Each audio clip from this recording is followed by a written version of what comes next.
அன்பர்களே, நண்பர்களே, உங்கள் பாலுவின் இனிய காலை வணக்கம்.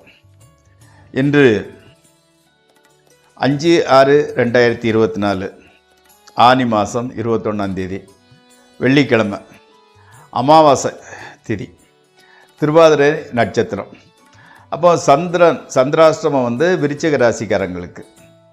ராகு காலம் 10 to 12, யமகண்டம் சாயங்காலம் 3 to 4:30.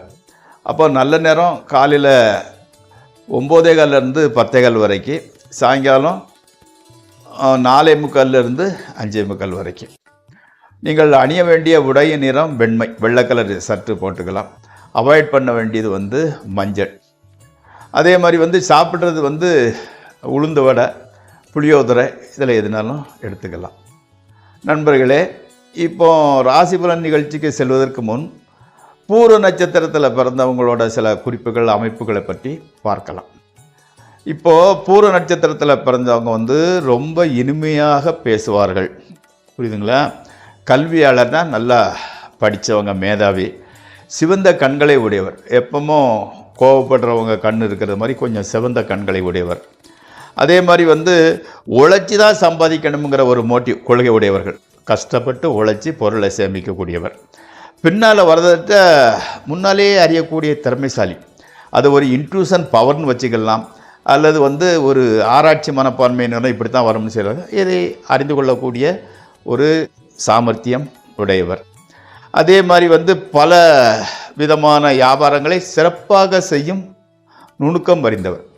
அந்த வியாபார நுணுக்கம்ங்கிறது அது அவருக்கு பிறவிலேயே அமைஞ்சிருது. எந்த வியாபாரமாக இருந்தால் கூட கற்றுக்கிட்டு அதை திறம்பட செய்யக்கூடிய சாமர்த்தியம் படைத்தவர் பூர நட்சத்திரத்தில் பிறந்தவர். அதே மாதிரி புன்சிரிப்பு, எப்பவும் ஒரு சிரிப்பான முகத்தோற்றம், அழகான பற்கள், நடனத்தில் ரொம்ப இன்ட்ரெஸ்ட்டு. அதே சமயத்தில் கொடையாளி, கொடைக்குணம், தர்மம் செய்வதில் இருப்பவர். அரசு பணி மேக்சிமம் கவர்மெண்ட் உத்தியோகம் பார்க்குறவங்க, அரசியல் தொடர்பு உடையவங்களாக இருப்பாங்க. பூர நட்சத்திரத்தில் பிறந்தவங்களுக்கு அந்த காலத்து உதாரணம் ஆண்டாளம்மான்னு சொல்லுவாங்க. ஆண்டாள், ஸ்ரீலிபுத்தூர் ஆண்டாள். இப்போதைய உதாரணம் முதல்வர், மாண்புமிகு தமிழக முதல்வர் மு க ஸ்டாலின் அவர்கள். ஓகே, இப்பொழுது ராசி பலன் நிகழ்ச்சிக்குள் செல்வோம். இந்த நிகழ்ச்சி உங்களுக்கு பயனுடையதாக இருந்தால் சப்ஸ்கிரைப் செய்யவும், நண்பர்களுடன் பகிர்ந்து கொள்ளவும். முதலில் மேசராசி. அதே இது மாதிரி வீட்டு மேலே எக்ஸ்ட்ரா கடன் வாங்கி வேண்டிய சூழலில் வருகிறது. வாங்குறீங்க, கடன் கூட நல்ல காரியத்திற்காக தான் செலவு பண்ணுறீங்க. அதே மாதிரி அந்த சங்கீதம், பாட்டு கற்றுக்கிட்டவங்களுக்கு ஒரு நல்ல அவங்க வாத்தியார்ட்டேருந்து நல்ல பாராட்டு கிடைக்கிறது. மாணவர்களுக்கு கல்வியில் நல்ல ஆர்வம் இருக்கிறது. டியூஷனில் கூட சேர்றீங்க. ஆமாம், அம்மாவின் உடல்நிலை நன்றாக இருக்கிறது. அடுத்து ரிஷபராசி. வரவேண்டிய பணம் வரதுக்கு கொஞ்சம் லேட் ஆகிட்டே போகுது. குழந்தைகள், அதாவது மகன் அல்லது மகளுக்கு அலைச்சல் கொஞ்சம் ஜாஸ்தி ஆகிட்டு இருக்குது. மாமன் அல்லது மாமன் வகை சுற்றத்தினர்களை சந்திக்க வேண்டிய ஒரு சூழ்நிலை உருவாகிறது. கணவன் மனைவி உறவு ஓகே.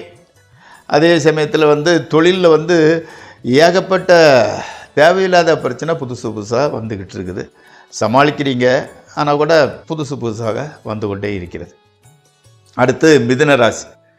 தொழில் முன்னேற்றத்திற்கான புதிய ஆர்டர்கள் உங்களுக்கு கிடைக்குது. அதே மாதிரி அன்னையின் உடல் ஆரோக்கியம் கூட இப்போ ரொம்ப தெளிவாக இருக்கிறது. அதே சமயத்தில் பாண்ட் ஆஃப் சென்ஸ், அந்த தேவை, பண தேவைங்கிறது ரொம்ப அதிகமாக இருக்கிறது. ஆமாம், அந்த முயற்சி, அந்த இதை ஈக்குவலைஸ் பண்ணுறதுக்காக நம்ம உங்களை முயற்சி தான் நிறைய பண்ணிக்கிட்டு இருக்கிறீங்க. பட் இன்னும் முழுமையாக வெற்றி பெறவில்லை. வாகனம், நிலம், வீடு எதுவும் வாடகைக்கு விடுது, அந்த வாடகை பணம் கரெக்டாக சேர்ந்து விடுகிறது. மாணவர்களுக்கு பிரச்சனை ஒன்றும் இல்லை, நல்லா தான் போயிட்டு வந்துக்கிட்டு இருக்கிறாங்க. மனைவி உங்கள் மேலே இருந்த கோபம் சற்றே குறைந்திருக்கிறது. அடுத்து கடகராசி. அந்த சொந்தக்காரங்களுக்காக கொஞ்சம் நேரம் அதிகம் ஸ்பெண்ட் பண்ணி அதிகம் நேரத்தையும் பணத்தையும் அதிகம் செலவு செய்கிறீர்கள். அதே மாதிரி வந்து மார்க்கெட்டிங்கு, டெலிகம்யூனிகேஷன், ஐடி துறையில் உள்ளவங்களுக்கு ஜாப் செக்யூரிட்டி இல்லைன்னு உள்ளுக்குள்ளே கொஞ்சம் பதட்டமாக இருக்கிறது. நம்ம வேலையில் விட்டு இது பண்ணிடுவாங்களோ, லேஆஃப் கொடுப்பாங்களோங்கிற மாதிரி ஒரு பயம் இருந்துக்கிட்டு ரொம்ப உள்ளுக்குள்ளே கவலையாக இருந்துக்கிட்டு இருக்குது. இந்த அஷ்டம சனிங்கிறது வந்து பிரச்சனையை கொடுத்தா கூட குரு வந்து அதை சரி பண்ணிடுறாரு. அதனால் கடவுளை தரிசிப்பதை குறைத்து விடாதீர்கள், மறந்து விடாதீர்கள். நவகிரகத்தை நேரம் கிடைக்கும்போதெல்லாம் போய் சுற்றிடுவாங்க, எல்லாம் சரியாகிடும். அடுத்து சிம்மராசி. கொடுத்த வாக்குறுதியை வந்து காப்பாற்ற முடியலை. அதே மாதிரி வந்து பணத்தட்டுப்பாடு வந்து கொஞ்சம் அதிகமாக இருந்துக்கிட்டு இருக்குது. நண்பர்கள் மூலம் கூட செலவு தானே ஒழிய அவங்களால ஆதாயம் இல்லை. பெற்றோர்களோட உடல்நிலை பரவாயில்லை. வீட்டிற்கு செல்ல பிடிக்காமல் அந்த ஃப்ரெண்ட்ஸு கூட சேர்ந்து நேரத்தை கடத்திக்கிட்டு இருக்கிறீங்க. அடுத்து கன்னியாராசி. ட்ரேடிங்கில் வந்து கொஞ்சம் லாபம் வருகிறது. அதே மாதிரி வந்து பணப்புழக்க வழக்கங்கள் ரொட்டேஷன் நல்லா தான் போய்கிட்டு இருக்குது. உத்தியோகத்தில் கூட பார்க்குற இடத்துல உங்களுக்கு நல்ல பெயர் தான் கிடைக்கிறது. கொடுக்குற அசைன்மெண்ட்டை கரெக்டாக செஞ்சு முடிக்கிறீங்க. அடுத்தால வந்து பிரச்சனையிலேருந்து எப்படினாலும் வர பிரச்சனைலேருந்து தப்பிச்சு வந்துடுதீங்க. அந்த சகோதரர்களோட இன்னும் வந்து ஒரு ரிலேஷன்ஷிப், ஒற்றுமை சரியாக இன்னும் ஏற்படவில்லை. அடுத்து வந்து துளாராசி. உத்தியோகத்தில் இருக்கிறவங்களுக்கு வந்து வெளிநாட்டுக்கு செல்வதற்கு உண்டான ரொம்ப நாளாக முயற்சி பண்ணிக்கிட்டு இருக்கிறீங்க. இப்போ வந்து அந்த முயற்சி சக்ஸஸ் ஆகிருக்குது. வெளிநாட்டுக்கு போகிறதுக்கு உண்டான ஆர்டர் வந்துடுச்சு. அந்த லாயரு, இந்த பட்டிமன்றத்தில் பேசுகிறவங்க, பேச்சாளர்கள், இந்த மாதிரி பேச்சை மூலதனமாக வச்சுறவங்களுக்கு வந்து நல்ல முன்னேற்றம் இருந்துக்கிட்டு இருக்குது. பணத்தை தேடி வந்து ரொம்ப அலைய வேண்டியதாக இருக்குது. ஆனால் வந்து எப்படின்னா தேவையானது மட்டும் எப்படியும் வந்து விடுகிறது. அடுத்து விருச்சிக ராசி. உடல் நலத்தில் கொஞ்சம் அக்கறை எடுத்துக்கோங்க. மனைவிக்கு கூட உடல்நல கொஞ்சம் பிரச்சனை இருந்துக்கிட்டு தான் இருக்குது. ஆஸ்பத்திரிக்கு போய் காட்டிட்டு வர்றீங்க. மனசுக்கு பிடித்த நபர் ஒருவரை சந்திக்கிறீர்கள்.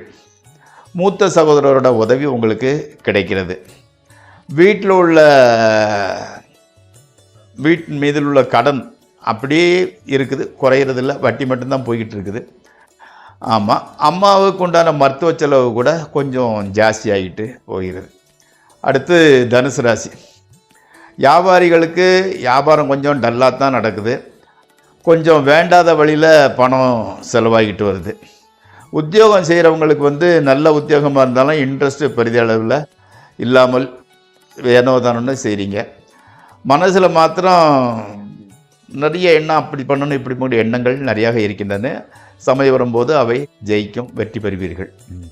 அடுத்து மகர ராசி. திருமணம் ஆகாதவர்களுக்கு திருமணம் தள்ளி போயிட்டே இருக்குது. குருபலம் வந்துவிட்டது. கூடிய சீக்கிரம் உங்களுக்கு நல்ல பர்சனாலிட்டி உள்ள வாழ்க்கை துணை அமையும். பெற்றோரின் உடல்நிலை கூட பரவாயில்லை. பண வசதி கொஞ்சம் ஆவரேஜ் தான். ஆமாம். அடுத்து கும்பராசி. தாய்மாமன் வழியில் கொஞ்சம் பிரச்சனை, உங்களிடம் உதவி கேட்குறாங்க. ஆமாம், உங்களால் செய்ய முடியவில்லை. உங்கள் கெப்பாசிட்டி இருக்கணும் இல்லையா. அடுத்து காலில் வந்து பித்த வெடிப்பு, ஸ்கின் அலர்ஜி, இந்த மாதிரிப்பட்ட வந்து அப்பப்போ பிரச்சனையை கொடுத்துக்கிட்டு இருக்குது.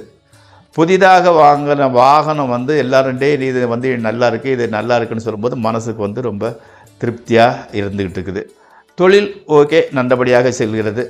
உடல்நலம் வந்து கொஞ்சம் பிரச்சனையாக தான் இருந்துக்கிட்டு இருக்கு, உஷாராக பார்த்துக்கோங்க. அடுத்து மீனராசி. அம்மாவோட உடல்நிலை வந்து நன்றாக இருக்கிறது. மாணவர்களுக்கு வந்து கல்வி நல்லபடி செல்கிறது, ஒன்றும் பிரச்சனையும் கிடையாது. வீட்டில் வந்து ரொம்ப ப்ளசண்ட்டாக இருந்துக்கிட்டு இருக்குது. வீடு அல்லது புதிய வாகனம் வாங்கும் எண்ணம் மனசுக்குள்ளே வந்து சிரமமாக இருந்துக்கிட்டு இருக்குது. புது வண்டி வாங்கணும், நல்லா பைக்காக இருந்தால் நல்லா காஸ்ட்லி பைக்கு அல்லது ஒரு வீடு வாங்கணுங்கிற எண்ணம் உங்களுக்கு பெர்மனண்ட்டாக இருந்துக்கிட்டு இருக்குது. மனைவியின் மீது பாசம் வந்து கொஞ்சம் ஜாஸ்தியாக தான் இருந்துக்கிட்டு இருக்குது. வியாபாரிகளுக்கு வந்து நல்ல பீரியட். ஆமாம், கம்பெனி வச்சுருப்பவங்களுக்கு கூட ரொம்ப நல்ல ப்ராக்ரஸ் ஸ்டார்ட் ஆகிடுச்சு.